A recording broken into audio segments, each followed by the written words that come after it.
వైద్య విద్యా కోర్సుల్లో ప్రవేశాలకు నిర్వహించిన నీట్ యూజీ 2024 ప్రవేశ పరీక్షను దీనిని నిర్వహించే నేషనల్ టెస్టింగ్ ఏజెన్సీని రద్దు చేయాలంటూ మహబూబాబాద్ జిల్లా కేంద్రంలోని కలెక్టరేట్ ఎదుట పీడీఎస్యు పీవైఎల్ల ఆధ్వర్యంలో విద్యార్థులు ఆందోళన నిర్వహించారు. నీట్ పరీక్ష నిర్వాహకులకు వ్యతిరేకంగా నినాదాలు చేశారు. ఈ సందర్భంగా పీడీఎస్యు రాష్ట్ర అధ్యక్షుడు భువనగిరి మధు మాట్లాడుతూ లక్షలాది మంది విద్యార్థుల భవిష్యత్తుతో చెలగాటం ఆడొద్దని, నీట్ పరీక్ష ప్రక్రియలో అవకతవకలకు పాల్పడిన వారిపై చర్యలు తీసుకోవాలన్నారు. నీట్ పరీక్ష నిర్వహణలో పలు అనుమానాలు తలెత్తుతున్నాయని ఆవేదన వ్యక్తం చేశారు. నీట్ ప్రవేశ పరీక్షను తిరిగి నిర్వహించి కేంద్ర విద్యాశాఖ మంత్రి ధర్మేంద్ర ప్రధాన్ తక్షణమే రాజీనామా చేయాలని డిమాండ్ చేశారు. నీట్ విద్యార్థులకు న్యాయం జరగకపోతే దేశవ్యాప్తంగా ఉద్యమాలకు ఉధృతం చేస్తామని ఆయన కేంద్ర ప్రభుత్వాన్ని హెచ్చరించారు. ఈ ఆందోళన కార్యక్రమంలో పలువురు పీడీఎస్, పీవైఎల్ నేతలు పాల్గొన్నారు.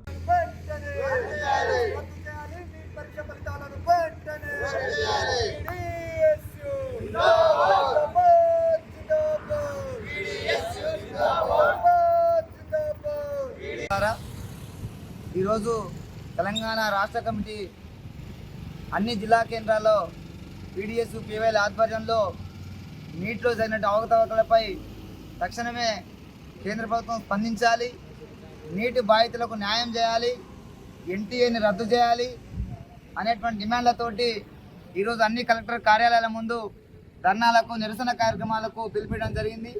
దాంట్లో భాగంగానే మహబూబాబాద్ జిల్లా కేంద్రంలో ఉన్నటువంటి కలెక్టర్ కార్యాలయం ముందు ఈ యొక్క ధర్నాను మనం నిర్వహిస్తున్నాం. ప్రధానంగా ఈరోజు మనం చెప్పాల్సింది ఒకటే, తెలంగాణ రాష్ట్ర ప్రభుత్వం కేంద్రంలో ఉన్నటువంటి మోడీ ప్రభుత్వానికి వ్యతిరేకంగా ప్రతిపక్ష హోదా కలిగినటువంటి ప్రభుత్వం తెలంగాణ రాష్ట్రంలో ఉన్నది. ఈ రాష్ట్రంలో ఉన్నటువంటి తెలంగాణ ప్రభుత్వం తక్షణమే అసెంబ్లీలో కేంద్రంలో ఉన్నటువంటి నరేంద్ర మోడీ ప్రభుత్వానికి ఒక హెచ్చరిక జారీ చేసే విధంగా కేంద్రంలో ఉన్న నరేంద్ర ప్రభుత్వం చేసినటువంటి ఏదైతే తప్పులు తడుగులుగా నిర్వహించినటువంటి నీటి పరీక్షను రద్దు చేసి మరలా నీటి బాధితులకు న్యాయం చేసే విధంగా ఇక్కడ అసెంబ్లీలో తీర్మానం చేయాల్సిన అవసరం ఉందని చెప్పేసి డిమాండ్ చేస్తూ ఆ విధంగా చర్యలు చేపట్టాలని చెప్పేసి మేము ఈరోజు డిమాండ్ చేస్తూ ఈ యొక్క కలెక్టర్ల కార్యాలయం ముందు ధర్నాలు చేయడం జరుగుతున్నది.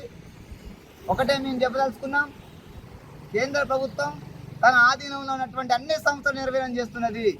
ఒకప్పుడు గుజరాత్ ముఖ్యమంత్రిగా ఉన్నటువంటి నరేంద్ర మోడీ ప్రభుత్వం ఐఏఎస్, ఐపీఎస్ ఆఫీసర్లు మొత్తం ఇట్నే విధంగా ప్రశ్న పేపర్లను అమ్ముకొని దేశవ్యాప్తంగా నరేంద్ర మోడీ ప్రభుత్వానికి అనుకూలంగా ఉండేటువంటి విధంగా ఐఏఎస్, ఐపీఎస్ ఆఫీసర్లను దేశమంతటా పంపి ఒక దండుపాలెం బ్యాచ్గా ఈరోజు దేశంలో అధికారంలోకి వచ్చిన పరిస్థితి మనం చూసాం. ఇక రెండవ దశలో ఇప్పుడు 3.0గా వచ్చినటువంటి మోడీ ప్రభుత్వం రెండోసారి ఈనాడు పరిశ్రమలకి, వైద్య రంగానికి తమ యొక్క అనుచరులను మొత్తం కూడా తీసుకురావడం కోసం ఈ యొక్క గోద్రాలో అదేవిధంగా మిగతా బీజేపీ పాలిత రాష్ట్రాలలో పేపర్లను అమ్ముకొని రేపొద్దున ఒక దండుపాలెం బ్యాచ్ మళ్ళీ ఈ దేశం అంతటా వైద్య రంగంలో కూడా తమ యొక్క ఆధిపత్యం చెలాయించడం కోసం ఈ యొక్క సాహసం చేసిందనేది మేము స్పష్టంగా చెప్పదలుచుకున్నాం. కాబట్టి నరేంద్ర మోడీ ప్రభుత్వం ఏదైతే ఫాసిస్టు భావజాలంతో ముందుకొచ్చి ఈ విధమైనటువంటి చేస్తున్నదో దానికి శాస్త్రీయత అవసరం లేదు, దానికి శాస్త్రీయ విద్యా విధానం అవసరం లేదు.